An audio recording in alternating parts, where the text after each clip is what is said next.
Hello everyone guys, कैसे हैं आप लोग। उम्मीद करता हूं सब बढ़िया होंगे। सो गाइस, इन्वेस्टर प्राइड के एक ब्रांड न्यू वीडियो में आप लोगों का फिर से स्वागत है। इन गाइस, साल 2023 में अगर आप इन्वेस्ट करना चाहते हैं म्यूचुअल फंड में, तो गाइस आज के इस वीडियो में आपको मैं ऐसा म्यूचुअल फंड पोर्टफोलियो बताने वाला हूं जिसमें आप 10,000 पर मंथ के हिसाब से एसआईपी करेंगे अगले 25 सालों के लिए। और गाइस, अगर आप इस तरीके से इन्वेस्ट करते हैं तो 25 साल के बाद आपके पास जो पैसे आएगा वो आएगा आपका 4 करोड़ 54 लाख रुपए। जी हाँ दोस्तों, आपने बिल्कुल सही सुना। अगर आप 10,000 पर मंथ के हिसाब से एसआईपी करते हैं अगले 25 सालों के लिए, ये जो टारगेट है, ये जो गोल है, बिल्कुल पॉसिबल है गाइस, और आप अचीव कर सकते हैं 25 साल के बाद 4 करोड़ 54 लाख रुपए गाइस। इसके साथ साथ गाइस मैं आपको ये भी बताने वाला हूं कि 25 साल के बाद अगर आपको अगले 15 साल के लिए 2 लाख पर मंथ के हिसाब से मंथली इनकम चाहिए तो वो मंथली इनकम आप कैसे अचीव कर सकते हैं, तो ये भी मैं बताने वाला हूं आज के इस वीडियो में। और गाइस काफी डिटेल तरीके से मैं बताने वाला हूं। तो इसके लिए गाइस मैं 4 फंड सबसे पहले बताऊंगा। उन चारों फंड में आपको इन्वेस्ट करना है एसआईपी, और 10,000 पर मंथ के हिसाब से आपका एसआईपी होगा और अगले 25 साल के लिए होगा। तो गाइस जो कौन कौन सा 4 फंड है जिसमें आपको एसआईपी स्टार्ट करना चाहिए, तो मैं बताऊंगा आज के इस वीडियो में। और जैसे मैंने आपको बताया कि काफी डिटेल में बताने वाला हूं, तो गाइस आज का जो वीडियो है काफी ज्यादा इंपॉर्टेंट होने वाला है आप सभी के लिए,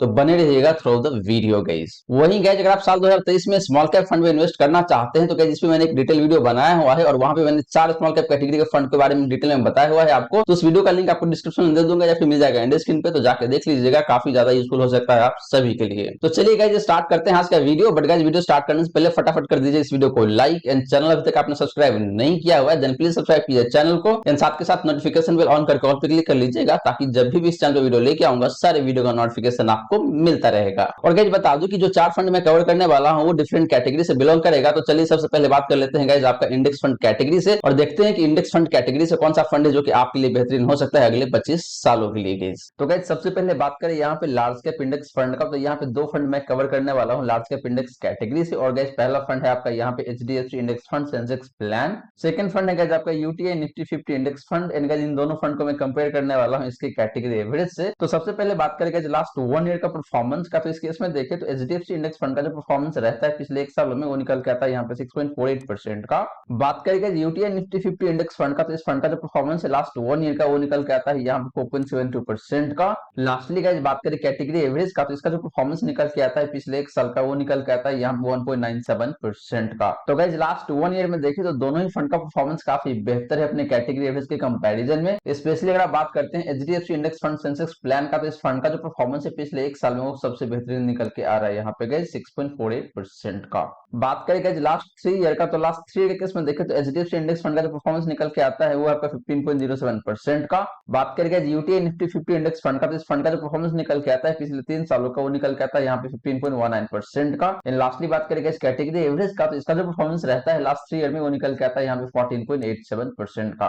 तो गाइस लास्ट 3 ईयर में देखें तो दोनों ही फंड का जो परफॉर्मेंस है वो बेहतर है कैटेगरी एवरेज के कंपैरिजन में, या फिर आप ये कह लीजिए कि मोटा मोटी सिमिलर लाइन पे ही है, बहुत ज्यादा का डिफरेंस नहीं है। तो पिछले 3 सालों में एचडीएफसी इंडेक्स फंड ने भी काफी सही परफॉर्म किया हुआ है। यूटीआई निफ्टी 50 इंडेक्स फंड का भी रिटर्न काफी सही है। इन कैटेगरी एवरेज का भी रिटर्न देखें तो काफी सही निकल के आता है, तो यहाँ पे कहीं कोई दिक्कत मुझे लगता नहीं है। बट फिर भी आपको डिसाइड करना है कि भाई लास्ट 3 ईयर के केस में कौन सा फंड बेहतर है यहाँ पे, तो वो फंड निकल के आता है आपका UTI Nifty 50 index fund. Similarly guys बात करें लास्ट 5 ईयर का, तो लास्ट 5 के केस में देखें तो एचडीएफसी इंडेक्स फंड का जो परफॉर्मेंस रहता है वो निकल के आता है यहाँ पे आपका 13.33% का। बात करें guys UTI Nifty 50 index fund का, तो इस फंड का जो परफॉर्मेंस रहता है पिछले 5 सालों में वो निकल के आता है यहाँ पे 12.49% का। लास्टली बात करें गाइस कैटेगरी एवरेज का, तो इसका जो परफॉर्मेंस रहता है पिछले 5 सालों में वो निकल के आता है यहाँ पे 11.53% का। तो गाइस लास्ट 5 के केस में भी देखें तो दोनों ही फंड का जो परफॉर्मेंस है वो बेहतर है अपने कैटेगरी एवरेज के कंपैरिजन में। स्पेशली अगर आप बात करते हैं एचडीएफसी इंडेक्स फंड का, तो इस फंड का परफॉर्मेंस मुझे ज्यादा बेहतर देखने को मिल रहा है 13.33% का। तो गाइस ये तो बात रही आपका इन दोनों ही लार्ज कैप इंडेक्स फंड का हिस्टोरिकल परफॉर्मेंस का। और गाइस यहाँ पे देखें तो एचडीएफसी इंडेक्स फंड मुझे ज्यादा बेहतर दिखता है, क्योंकि इस फंड का जो परफॉर्मेंस है गाइस लास्ट 1 ईयर में भी देखें तो काफी बेहतर है, लास्ट 5 ईयर में भी देखें तो काफी शानदार परफॉर्मेंस निकल के आ रहा है। बात करेंगे लास्ट 3 ईयर का, तो लास्ट 3 के केस में देखें तो मार्जिनली कम है यूटीआई निफ्टी 50 इंडेक्स फंड के कंपैरिजन में। तो गाइस यहाँ पे अगर आप मेरे से पूछते हैं कि कौन सा फंड बेहतर है, तो गाइस मेरे हिसाब से देखें तो एचडीएफसी इंडेक्स फंड ज्यादा बेहतर दिख रहा है लास्ट 1 ईयर में भी, लास्ट 3 ईयर में भी और लास्ट 5 ईयर में भी। वही गाइस बात करें रिस्क फैक्टर का, तो सबसे पहले मैं बात करने वाला हूँ स्टैंडर्ड डिवीजन का। तो स्टैंडर्ड डिवीजन के केस में देखिए गाइस तो एचडीएफसी इंडेक्स फंड का जो स्टैंडर्ड डिवीजन निकल के आता है गाइस वो निकल के आता है यहाँ पे 22.75 का। बात करें guys UTI Nifty 50 index fund का, तो इस फंड का जो स्टैंडर्ड डिवीजन निकल के आता है यहाँ पे वो निकल के आता है 22.38 का। एंड बात करें गाइस कैटेगरी एवरेज का, तो इसका जो स्टैंडर्ड डिविएशन निकल के आता है वो निकल के आता है यहाँ पे 16.73 का। तो गाइस स्टैंडर्ड डिविएशन के मामले में देखें तो यहाँ पे दोनों ही फंड का स्टैंडर्ड डिविएशन काफी ज्यादा है अपने कैटेगरी एवरेज के कंपैरिजन में। इसका मतलब ये है कि इन दोनों फंड का जो रिटर्न है जो ज्यादा वोलेटाइल रहता है अगर आप कंपेयर करेंगे कैटेगरी एवरेज से तो। बट गाइस आपको चूज करना है इन दोनों में से कोई एक fund on the basis of standard deviation, तो वो फंड निकल के आता है यहाँ पे आपका UTI Nifty 50 index fund guys, क्योंकि गाइस इस फंड का स्टैंडर्ड डिविएशन कम है एचडीएफसी इंडेक्स फंड के कंपैरिजन में। बात करें साफ रेशियो का, तो साफ रेशियो के केस में देखें तो एचडीएफसी इंडेक्स फंड का जो साफ रेशियो निकल के आता है यहाँ पे वो है आपका 0.41 का। यूटीआई निफ्टी 50 इंडेक्स फंड की बात करें इस फंड का जो साफ रेशियो निकल के आता है वो मार्जिनली बेटर दिखेगा यहाँ पे 0.44 का। एंड बात करें इस कैटेगरी एवरेज का, तो इसका जो साफ रेशियो निकल के आता है यहाँ पे आपका 0.29 का। तो गाइस साफ रेशियो के केस में देखें तो दोनों ही फंड का साफ रेशियो काफी बेहतर है अपने कैटेगरी एवरेज के कंपैरिजन में। स्पेशली अगर आप बात करते हैं यूटीआई निफ्टी 50 इंडेक्स फंड का, तो इस फंड का साफ रेशियो ज्यादा बेहतर दिख रहा है। हालांकि गाइस आपका जो एचडीएफसी इंडेक्स फंड है इसका भी साफ रेशियो बहुत कम नहीं है, मतलब इन दोनों फंड का जो साफ रेशियो है जो मोटा मोटी सिमिलर लाइन पे ही है, बहुत ज्यादा का डिफरेंस आपको नहीं मिलेगा। लास्टली गाइस बात करें अल्फा का, तो अल्फा के केस में देखें तो एचडीएफसी इंडेक्स फंड का जो अल्फा निकल के आता है यहाँ पे वो आपका 0.52% का नेगेटिव रिटर्न है गाइस। बात करें guys UTI Nifty 50 index fund का, तो इस फंड का जो अल्फा निकल के आता है वो है आपका नेगेटिव यहाँ पे 0.35% का। एंड बात करें गाइस कैटेगरी एवरेज का, तो इसका जो अल्फा निकल के आता है यहाँ पे वो आपका 0.4% का पॉजिटिव रिटर्न है गाइस। गाइस अल्फा के केस में देखें तो दोनों ही फंड का अल्फा काफी खराब है अपने कैटेगरी एवरेज के कंपैरिजन में। स्पेशली अगर आप बात करते हैं एचडीएफसी इंडेक्स फंड का, तो इस फंड का अल्फा काफी खराब दिख रहा है अगर आप कंपेयर करते हैं इसको यूटीआई निफ्टी 50 इंडेक्स फंड से या फिर कैटेगरी एवरेज से तो। But guys UTI Nifty 50 index fund का भी अल्फा देखो तो बहुत बढ़िया नहीं है, वो भी खराब ही है यहाँ पे। तो मोटा मोटी दोनों फंड का अल्फा सिमिलर लाइन पे ही है, इन अपने कैटेगरी एवरेज से काफी कम परफॉर्म कर रहा है अल्फा के केस में गाइस। तो गाइस ये रही बात आपका इन दोनों ही फंड का डिफरेंट रिस्क रेशियोज का। और गाइस यहाँ पे देखें तो रिस्क रेशियोज के बेसिस में मुझे जो बेस्ट फंड यहाँ पे दिखता है वो है आपका यूटीआई निफ्टी 50 इंडेक्स फंड। और गाइस रिटर्न के मामले में हमने देखा कि आपका जो एचडीएफसी इंडेक्स फंड है वो ज्यादा बेहतर दिख रहा है। बट गाइस यहाँ पे अगर आप गौर से देखेंगे तो रिस्क रेशियोज के मामले में इन दोनों फंड के बीच में बहुत ज्यादा का डिफरेंस नहीं है। तो आप मेरे से पूछेंगे कि ओवरऑल यहाँ पे कौन सा फंड बेहतर निकल के आता है, तो वो फंड है गाइस आपका HDFC index fund Sensex plan. अब चलिए गाइस बात कर लेते हैं फ्लेक्सी कैप फंड का और देखते हैं कि वहां पे कौन सा फंड है जो कि आपके लिए बेहतर हो सकता है। तो गाइस बात करें फ्लेक्सी कैप फंड का, तो यहाँ पे जो पहला फंड मैंने चूज किया हुआ है गाइस वो निकल के आता है आपका पारंपरिक flexi cap fund. And second fund है गाइस आपका वो फ्लेक्सी कैप कैटेगरी से नहीं है, वो है आपका मल्टी कैप कैटेगरी से और उस फंड का नाम है आपका क्वांट एक्टिव फंड। और गाइस यहाँ पे ये दोनों फंड अलग अलग कैटेगरी से बिलोंग करता है, तो इसलिए मैं इसको कैटेगरी एवरेज से कंपेयर नहीं करने वाला हूँ। इन दोनों फंड को एक दूसरे से ही मैं कंपेयर करने वाला हूँ और देखते हैं कि दोनों में से बेहतर कौन सा निकल के आता है और आपके लिए कौन सा फंड बेहतर हो सकता है। तो सबसे पहले बात करेंगे इस परफॉर्मेंस का, तो लास्ट 1 ईयर के केस में देखें तो पारंपरिक फ्लेक्सी कैप फंड का जो परफॉर्मेंस निकल के आता है वो आपका 1.59% का। बात करेंगे इस क्वांट एक्टिव फंड का, तो इस फंड का जो परफॉर्मेंस रहता है पिछले एक साल का वो निकल के आता है 5.05% का। तो गाइस लास्ट 1 ईयर में देखो तो यहाँ पे अनडाउटेडली आपका जो क्वांट एक्टिव फंड है इसका परफॉर्मेंस ज्यादा बेहतर है पारंपरिक फ्लेक्सी कैप फंड के कंपैरिजन में। बात करेंगे लास्ट 3 ईयर का, तो लास्ट 3 के केस में देखें तो पारंपरिक फ्लेक्सी कैप फंड का जो परफॉर्मेंस निकल के आता है यहाँ पे वो निकल के आता है 21.78% का। बात करके इस क्वांट एक्टिव फंड का, तो इस फंड का जो परफॉर्मेंस रहता है पिछले 3 सालों का वो निकल के आता है यहाँ पे 33.63% का। तो guys similar to last 1 year last 3 year के केस में भी देखें तो क्वांट एक्टिव फंड का जो परफॉर्मेंस वो काफी शानदार है अगर आप कंपेयर करते हैं पारंपरिक फ्लेक्सी कैप फंड से। तो सिमिलरली गाइस बात करें लास्ट 5 ईयर का, तो लास्ट 5 के केस में देखें तो पारंपरिक फ्लेक्सी कैप फंड का जो परफॉर्मेंस निकल के आता है वो निकल के आता है यहाँ पे 17.12% का। बात करें इस क्वांट एक्टिव फंड का, तो इस फंड का जो परफॉर्मेंस है जो काफी शानदार देखने को मिल जाएगा 20.35% का। तो गाइस पिछले 5 सालों में भी देखें तो क्वांट एक्टिव फंड का जो दबदबा है वो बना हुआ है और इस फंड ने काफी शानदार तरीके से परफॉर्म करके दिया हुआ है पिछले 5 सालों में। Not only last 5 year guys last 1 year में भी देखें तो इस फंड का परफॉर्मेंस काफी बेहतर है और पिछले 3 सालों में भी इस फंड ने काफी शानदार परफॉर्मेंस दिया हुआ है। तो यहाँ पे देखें गाइस तो परफॉर्मेंस के मामले में मुझे कोई टक्कर ही नहीं दिख रहा है। आपका जो क्वांट एक्टिव फंड है इसका परफॉर्मेंस सबसे बेहतरीन निकल के आ रहा है पिछले 1 सालों में, पिछले 3 सालों में, पिछले 5 सालों में। वही गाइस बात करें रिस्क फैक्टर का, तो सबसे पहले बात करते हैं स्टैंडर्ड डिवीजन का। तो स्टैंडर्ड डिवीजन के केस में देखें तो पारंपरिक फ्लेक्सी कैप फंड का स्टैंडर्ड डिवीजन निकल के आता है गाइस, जो निकल के आता है यहाँ पे 17.09 का। बात करें गाइस क्वांट एक्टिव फंड का, तो इस फंड का जो स्टैंडर्ड डिवीजन निकल के आता है वो निकल के आता है यहाँ पे 22.72 का। तो गाइस स्टैंडर्ड डिवीजन के मामले में देखें तो क्वांट एक्टिव फंड का जो स्टैंडर्ड डिवीजन है काफी ज्यादा है। इसका मतलब ये है कि इस फंड का जो रिटर्न है वो बहुत ज्यादा वोलेटाइल रहता है पारंपरिक फ्लेक्सी कैप फंड के कंपैरिजन में। गाइस आपकी नॉलेज के लिए बता दूं कि स्टैंडर्ड डिवीजन एक फंड का जितना कम होता है उतना ही अच्छा माना जाता है, क्योंकि उस फंड की रिटर्न की वोलेटिलिटी कम होता है। वहीं अगर किसी एक पर्टिकुलर फंड का स्टैंडर्ड डिवीजन ज्यादा है, इसका मतलब ये है कि उस फंड का जो पोर्टफोलियो है उसमें रिटर्न की वोलेटिलिटी ज्यादा रहता है। तो हमेशा ये माना जाता है कि जिस फंड का स्टैंडर्ड डिवीजन कम होता है वो फंड ज्यादा बेहतर होता है एक इन्वेस्टर के लिए। और गाइस यहाँ पे देखिए तो आपका जो पारंपरिक फ्लेक्सी का फंड है इस फंड का स्टैंडर्ड डिवीजन काफी कम है, जो कि काफी अच्छी बात है एक इन्वेस्टर के लिए। बात करें गाइस साफ रेशियो का, तो साफ रेशियो के केस में देखें तो पारंपरिक फ्लेक्सी का फंड का जो साफ रेशियो निकल के आता है यहाँ पे वो निकल के आता है 0.82 का। क्वांट एक्टिव फंड की बात करें गाइस इस फंड का जो साफ रेशियो है वो काफी शानदार देखने को मिल जाएगा यहाँ पे 1.05 का। तो गाइस साफ रेशियो के केस में देखें तो अनडाउटेडली आपका जो क्वांटिटेटिव फंड है ज्यादा बेहतर दिख रहा है। और गाइस आपके नॉलेज के लिए बता दूं कि एक पर्टिकुलर फंड का साफ रेशियो जितना ज्यादा होता है उतना ही अच्छा माना जाता है कि इन्वेस्टर के लिए। तो यहाँ पे आपका जो क्वांटिटेटिव फंड है इस फंड का साफ रेशियो बेहतर है, तो ये फंड ज्यादा बेहतर निकल के आता है साफ रेशियो के मामले में। गाइस लास्टली गाइस बात करें अल्फा का, तो अल्फा के केस में देखें तो पराग पाइट फ्लेक्सी का फंड का जो अल्फा निकल के आता है यहाँ पे वो निकल के आता है 7.04% का। इन बात करें इस क्वांटिटेटिव फंड का, तो इस फंड का जो अल्फा निकल के आता है वो काफी शानदार तरीके से दिखेगा यहाँ पे 11.78% का। तो गाइस अल्फा के केस में देखें तो गाइस यहाँ पे बेहतरीन फंड जो निकल के आता है वो है आपका क्वांट एक्टिव फंड, क्योंकि इसका अल्फा सबसे ज्यादा है। और गाइस आपको बता दूं कि अल्फा का मतलब ये होता है कि आपका जो फंड है वो फंड अपने बेंचमार्क इंडेक्स के कंपैरिजन में कितना खराब या फिर कितना बेहतर परफॉर्म करता है। तो एक पर्टिकुलर फंड का अल्फा जितना ज्यादा होता है उतना ही अच्छा माना जाता है गाइस। तो गाइस ये रही बात आपका फ्लेक्सी का फंड का या फिर कह लीजिए मल्टी कैप फंड का। और गाइस यहाँ पे देखें तो जो क्वांट एक्टिव फंड है ये फंड ज्यादा बेहतर दिखता है। हालांकि इस फंड का स्टैंडर्ड डेविएशन ज्यादा जरूर है, जिसका मतलब ये है कि इस फंड का जो रिटर्न है वो ज्यादा वोलेटाइल रहता है। लेकिन गाइस इसके विपरीत इसका साफ रेशियो काफी बेहतर है, इन अल्फा भी काफी बेहतर है। इनका इसके साथ साथ हमने ये भी देखा कि इस फंड का जो रिटर्न है अक्रॉस द टाइम फ्रेम वो काफी शानदार तरीके से निकल के आता है। तो यहाँ पे देखें तो मुझे जो बेस्ट लगता है वो फंड निकल के आता है Quant active fund. Guys video में आगे बढ़ने से पहले आपको एक बात मैं बता दूं कि वीडियो के एंड में आपको मैं ये भी बताने वाला हूं कि आप किस तरीके से 4 करोड़ 54 लाख रुपए बना सकते हैं 10,000 पर मंथ के एसआईपी से। और गाइस जब आपका उम्र 55 साल का हो जाएगा उस टाइम पे आप कैसे मंथली 2 लाख रुपए जनरेट कर पाएंगे अपने मंथली एक्सपेंस को मेंटेन करने के लिए। तो गाइस आज का जो वीडियो है बहुत ही इंटरेस्टिंग होने वाला है। तो गाइस वीडियो को स्किप बिल्कुल भी नहीं करना है, पूरा वीडियो को अच्छे से और ध्यान से देखना है गाइस। और गाइस आपने वीडियो को अभी तक लाइक नहीं किया है तो प्लीज वीडियो को लाइक भी कर दीजिए। अब चलिए गाइस बात करते हैं मिड कैप कैटेगरी का और देखते हैं कि यहाँ पे कौन सा फंड है जो कि बेहतर निकल के आता है आपके लिए। गाइस बात करें मिड कैप फंड का, तो यहाँ पे पहला फंड जो मैंने चूज किया हुआ है गाइस वो निकल के आता है यहाँ पे PGM India mid cap fund. In second fund है गाइस आपका कोटक इमर्जिंग इक्विटी फंड। तो गाइस ये दो फंड है, इन दोनों फंड को कंपेयर करने वाला हूं मैं इसके कैटेगरी एवरेज से। तो सबसे पहले बात करें गाइस इसका परफॉर्मेंस का, तो पिछले एक साल में देखे तो PGM India mid cap fund का जो परफॉर्मेंस रहता है गाइस वो निकल के आता है 3.65% का।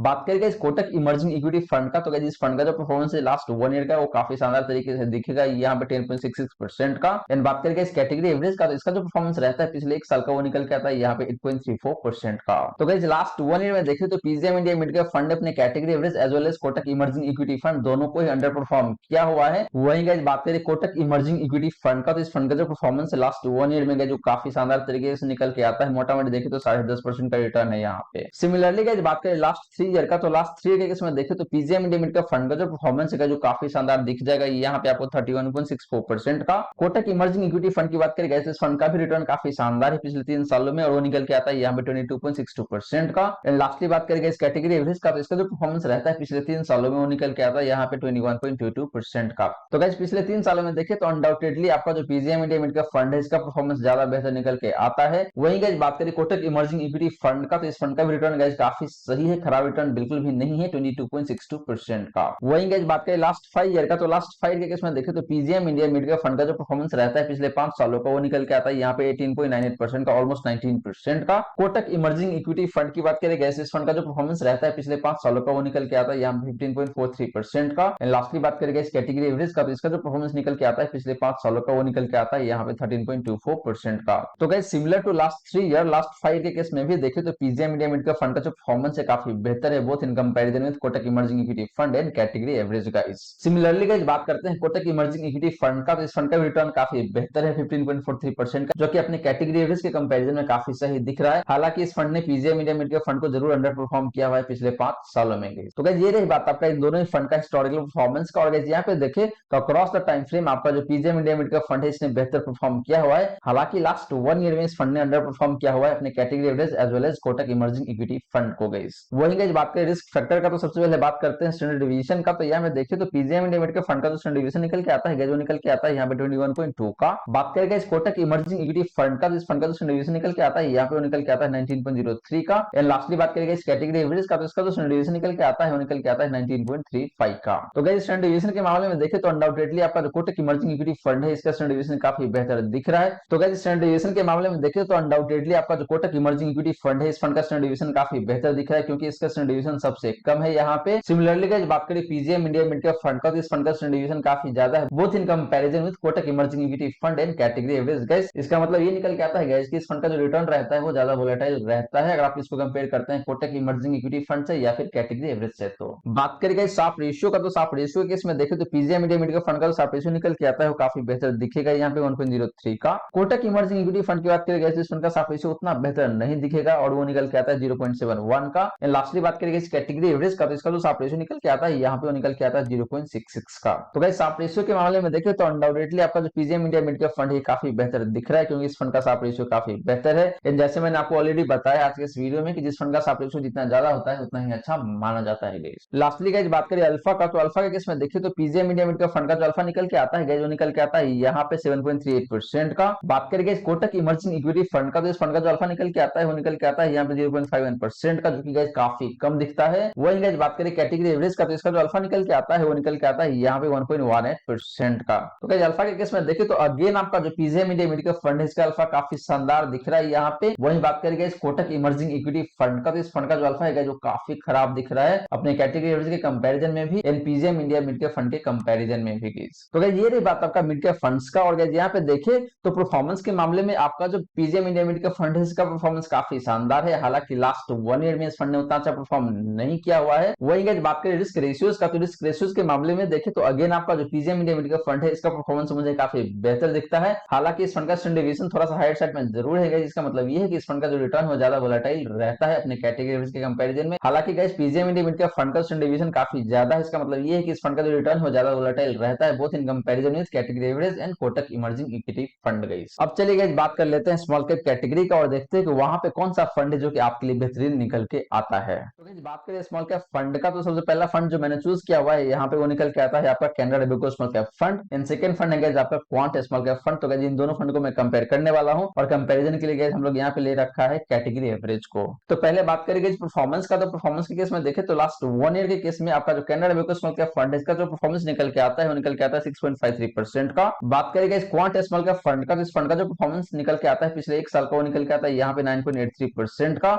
एंड लास्टली बात करेंगे इस कैटेगरी एवरेज का, तो इसका जो परफॉर्मेंस निकल के आता है पिछले एक साल का वो निकल के आता है यहाँ पे 7.46% का। तो गाइस लास्ट 1 ईयर में देखें तो क्वांट स्मॉल कैप फंड का जो परफॉर्मेंस है काफी शानदार तरीके से निकल के आता है। ऑलमोस्ट देखें तो 10% का रिटर्न है। वही बात करिए इस Canara Robeco small cap fund का, तो इस फंड ने भी आपको सही रिटर्न दिया हुआ है मोटामोटी 6.5% का, जो कि देखे तो अपने कैटेगरी एवरेज के कंपैरिजन में कम है। यानी कि इस फंड ने अपने कैटेगरी एवरेज को अंडर परफॉर्म किया हुआ है पिछले एक साल में। बात करेंगे लास्ट 3 ईयर का, तो लास्ट 3 ईयर के केस में देखें तो Canara Robeco small cap fund का जो परफॉर्मेंस निकल के आता है वो काफी सही दिखेगा यहाँ पे 33.22% का। क्वांट स्मॉल कैप फंड की बात करेंगे इस फंड का जो परफॉर्मेंस निकल के आता है पिछले 3 सालों का वो काफी शानदार तरीके से दिखेगा 49.51% का। लास्टली बात करेंगे इस कैटेगरी एवरेज का, तो इसका जो परफॉर्मेंस रहता है पिछले 3 सालों का वो निकल के आता है यहाँ पे 26.92% का, ऑलमोस्ट 27% का। तो गाइस पिछले 3 सालों में देखें तो दोनों ही फंड का परफॉर्मेंस काफी बेहतर है एंड अपने कैटेगरी एवरेज को काफी अच्छे खासे मार्जिन से आउट परफॉर्म किया हुआ है। स्पेशली अगर आप बात करते हैं क्वांट स्मॉल कैप फंड का, तो इस फंड का जो परफॉर्मेंस है जो काफी शानदार है। यहाँ पे बात करेंगे लास्ट 5 ईयर का, तो लास्ट 5 केस में देखें गाइस तो जो Canara Robeco small cap fund है ये फंड 5 साल पुराना है ही नहीं, तो यहाँ पे इसका कोई डेटा नहीं है गाइस। बात करेंगे इस क्वांट स्मॉल कैप फंड का, तो इस फंड का जो परफॉर्मेंस निकल के आता है पिछले 5 सालों में वो काफी सही तरीके से दिखेगा यहाँ पे आपको 24.24% का। एंड लास्टली बात करेंगे इस कैटेगरी एवरेज का, तो इसका जो परफॉर्मेंस निकल के आता है पिछले 5 साल का वो निकल के आता है यहाँ पे 13.36% का। तो गाइस लास्ट 5 ईयर में देखें तो कैटेगरी एवरेज के कंपैरिजन में क्वांट स्मॉल कैप फंड ने ऑलमोस्ट डबल परफॉर्मेंस दिया हुआ है, जो कि काफी शानदार है गाइस। और गाइस यहाँ पे जैसे मैंने आपको बताया कि क्वांट स्मॉल कैप फंड का कोई डेटा ही नहीं है क्योंकि ये फंड 5 साल पुराना है ही नहीं। तो गाइस यहाँ पे देखें तो आपका जो क्वांट स्मॉल कैप फंड है यही बेहतर निकल के आता है पिछले 5 सालों के परफॉर्मेंस के बेसिस पे। तो गाइस ये रही बात आपका इन दोनों फंड का हिस्टोरिकल परफॉर्मेंस का। और गाइस यहाँ पे देखें तो अक्रॉस द टाइम फ्रेम आपका जो क्वांट स्मॉल कैप फंड है इसका परफॉर्मेंस काफी बेहतर दिख रहा है। हालांकि Canara Robeco small cap fund का भी परफॉर्मेंस गाइस खराब नहीं है, पिछले 3 सालों में इस फंड ने भी काफी शानदार परफॉर्मेंस दिया हुआ है। लास्ट 1 ईयर में भी देखें तो इस फंड ने काफी सही रिटर्न दिया हुआ है 6.5% का। हालांकि ये रिटर्न अपने कैटेगरी एवरेज के कंपैरिजन में थोड़ा सा कम जरूर है गाइस। तो गाइस जैसे मैंने आपको बताया कि पास्ट परफॉर्मेंस के मामले में आपका जो क्वांट स्मॉल कैप फंड है इसका परफॉर्मेंस काफी बेहतर है अक्रॉस द टाइम फ्रेम। तो गाइस यहाँ पे देखें तो यही फंड सबसे बेहतर निकल के आता है इन case of last 1 year, last 3 year and last 5 year performance guys. वही गाइस बात करें रिस्क फैक्टर का, तो सबसे पहले बात करते हैं स्टैंडर्ड डिवीजन का। तो यहाँ पे गाइस देखें तो Canara Robeco small cap fund का जो स्टैंडर्ड डिवीजन निकल के आता है वो निकल के आता है 20.54 का। बात करेंगे इस क्वांट स्मॉल कैप फंड का, तो इस फंड का जो स्टैंडर्ड डिवीजन निकल के आता है वो काफी ज्यादा दिखेगा यहाँ पे 23.87 का। एंड लास्टली बात करेंगे इस कैटेगरी एवरेज का, तो इसका स्टैंडर्ड डिवीजन निकल के आता है वो निकल के आता है यहाँ पे 19.62 का। तो गाइस स्टैंडर्ड डिवीजन के मामले में देखें तो यहाँ पे दोनों फंड का स्टैंडर्ड डिवीजन अपने कैटेगरी एवरेज के कंपैरिजन में ज्यादा है। इसका मतलब ये है कि दोनों फंड का जो रिटर्न है वो ज्यादा वोलेटाइल रहता है। बट गाइस यहाँ पे बात करें सबसे बेस्ट फंड का in case of standard division, तो फंड निकल के आता है आपका Canara Robeco small cap fund, क्योंकि इस फंड का स्टैंडर्ड डिवीजन कम है गाइस यहाँ पे। और जैसे मैंने आपको बताया गाइस कि जिस फंड का स्टैंडर्ड डिवीजन जितना कम होता है उतना ही अच्छा माना जाता है एक इन्वेस्टर के लिए। बात करेंगे साफ रेशियो का, तो साफ रेशियो केस में देखें तो Canara Robeco small cap fund का साफ रेशियो निकल के आता है काफी सही दिखेगा यहाँ पे 1.13 का। क्वांट स्मॉल कैप फंड की बात करेंगे इस फंड का भी साफ रेशियो काफी शानदार दिखेगा यहाँ पे 1.48 का। लास्टली बात करेंगे इस कैटेगरी एवरेज का, तो इसका जो साप रेशियो निकल के आता है वो निकल के आता है यहाँ पे 0.86 का। तो गाइस साप रेशियो के केस में देखें तो दोनों ही फंड का साप रेशियो काफी बेहतर है अपने कैटेगरी एवरेज के कंपैरिजन में। बट गाइस बात करें सबसे बेस्ट फंड का in case of Sharpe ratio, तो वो फंड निकल के आता है यहाँ पे Quant small cap fund guys. Lastly guys बात करें अल्फा का, तो अल्फा के केस में देखें तो Canara bank small cap fund का जो अल्फा निकल के आता है जो निकल के आता है यहाँ पे 9.17% का। बात करें guys quant small cap fund का, तो इस फंड का जो अल्फा निकल के आता है जो निकल के आता है यहाँ पे 20.16% का। एंड लास्टली बात करेंगे इस कैटेगरी एवरेज का, तो इसका जो अल्फा निकल के आता है वो निकल के आता है यहाँ पे 5.39% का। तो गाइस अल्फा के केस में भी देखें तो दोनों ही फंड का जो अल्फा है वो काफी शानदार है अपने कैटेगरी एवरेज के कंपैरिजन में। बट गाइस अगर आप बात करते हैं सबसे best fund in case of alpha, तो फंड निकल के आता है यहाँ पे क्वांट स्मॉल कैप फंड, क्योंकि इस फंड का जो अल्फा है जो 20.16% का, जो कि गाइस काफी शानदार है यहाँ पे। तो गाइस ये रही बात आपका स्मॉल कैप फंड्स का। और गाइस यहाँ पे देखिए तो परफॉर्मेंस के मामले में अक्रॉस द टाइम फ्रेम आपका जो क्वांट स्मॉल कैप फंड है इसका परफॉर्मेंस काफी बेहतर है। एंड गाइस बात करें रिस्क रेशियोज का, तो रिस्क रेशियोज के बेसिस पे भी हमने यहाँ पे देखा कि आपका जो क्वांट स्मॉल कैप फंड है ये काफी बेहतर दिखता है। हालांकि इस फंड का डिस्ट्रीब्यूशन थोड़ा सा ज्यादा जरूर है, जिसका मतलब ये है कि इस फंड का जो रिटर्न है ज्यादा वोलेटाइल रहता है। तो गाइस हमने चारों कैटेगरी के जो म्यूचुअल फंड है उसको कवर कर लिया है। अब चलिए गाइस बात करते हैं कि हर एक कैटेगरी से वो कौन सा फंड जो कि आपके लिए बेहतर है, और देखते हैं कि आपका जो ओवरऑल पोर्टफोलियो है कैसा निकल के आता है, और आपका जो 10,000 पर मंथ का एसआईपी है उस अमाउंट को आप कैसे कैसे अलोकेट करेंगे चार फंड के बीच में। तो बात करें best mutual fund portfolio for next 25 year, जो कि आपके लिए काफी बेहतर हो सकता है एसआईपी इन्वेस्टमेंट के लिए। तो देखते हैं यहाँ पे कि कौन कौन सा फंड है जो कि इस लिस्ट में फॉल करता है। तो गाइस सबसे पहले बात करें इंडेक्स फंड का, तो इंडेक्स फंड से जो फंड मैंने चूज किया हुआ है यहाँ पे वो फंड निकल के आता है HDFC index fund Sensex plan. और गाइस यहाँ पे जो आपको पैसे अलोकेट करना है वो पैसे निकल के आता है 2500 का। बात करें गाइस फ्लेक्सी कैप कैटेगरी का, तो फ्लेक्सी कैप कैटेगरी से जो फंड निकल के आता है यहाँ पे वो फंड निकल के आता है आपका क्वांट एक्टिव फंड। तो गाइस क्वांट एक्टिव फंड एक फ्लेक्सी कैप कैटेगरी का फंड नहीं है, एक मल्टी कैप फंड है। और गाइस इस फंड में आपको जो पैसे इन्वेस्ट करना है वो पैसे निकल के आता है 2000 पर मंथ का। बात करके मिड कैप कैटेगरी का, तो मिड कैप कैटेगरी से जो फंड मैंने चूज किया हुआ है जो फंड निकल के आता है आपका यहाँ पे PGM India mid cap fund. इनका जिस फंड में जो आपको पैसे इन्वेस्ट करना है वो पैसे निकल के आता है 2000 पर मंथ का। इन बात करेंगे लास्ट फंड का, तो लास्ट फंड है आपका स्मॉल कैप कैटेगरी से, और वो फंड निकल के आता है यहाँ पे आपका क्वांट स्मॉल कैप फंड। और यहाँ पे जो आपको पैसे इन्वेस्ट करना है वो आपका 2500 पर मंथ का। तो गाइस इस तरीके से देखें तो आपका जो 10,000 पर मंथ का एसआईपी है यहाँ पे इन्वेस्ट हो जाएगा, और आपका फंड भी यहाँ पे फाइनल हो गया। और ये चार फंड है यहाँ पे आपको जाके इन्वेस्ट करना है। और गाइस ये जो चारों फंड है ये कहीं ना कहीं आपके हाई रिस्क की कैटेगरी है उसमें फॉल कर जाता है। तो अगर आप एक हाई रिस्क की इन्वेस्टर है तभी जाके आप इन्वेस्ट करें इन चारों फंड में। तो गाइस ये तो बात रही आपका फाइनल पोर्टफोलियो का। आप चलिए गाइस देखते हैं कि ये 10,000 पर मंथ का एसआईपी है इसको किस तरीके से आप इन्वेस्ट करेंगे तो अगले 25 साल में आपके पास पैसे आ जाएगा 4,54,00,000 रुपए का। जी हाँ दोस्तों, आपने बिल्कुल सही सुना, 25 साल के बाद आपके हाथ में आ सकता है 4,54,00,000 रुपए। और ये कैसे अचीव हो पाएगा वो मैं बताने वाला हूँ अगली स्लाइड में। तो गाइस बात करें how to earn 4,54,00,000 by investing ₹10,000 per month. तो गाइस यहाँ पे आपका कुछ तरीका है जिसको अप्लाई करना पड़ेगा। तो गाइस यहाँ पे सबसे पहले आपका जो इन्वेस्टमेंट है जो कितना रहेगा वो रहेगा आपका 10,000 पर मंथ का, यानी कि आपका जो मंथली एसआईपी है जो 10,000 पर मंथ के हिसाब से रहेगा। बात करेंगे यहाँ पे एनुअल स्टेप अप का, तो स्टेप अप कितना रखना है आपका, तो रखना है 10% का, यानी कि साल दर साल आपका जो एसआईपी का अमाउंट है मंथली एसआईपी उसको 10% के हिसाब से आपको बढ़ाना है। यानी कि गाइस फर्स्ट ईयर में आपका जो एसआईपी का अमाउंट रहेगा मंथली वो 10,000 का रहेगा। सेकंड ईयर में हो जाएगा कितना, यानी कि 10% आपको बढ़ाना पड़ेगा, तो ये हो जाएगा आपका 11,000 का।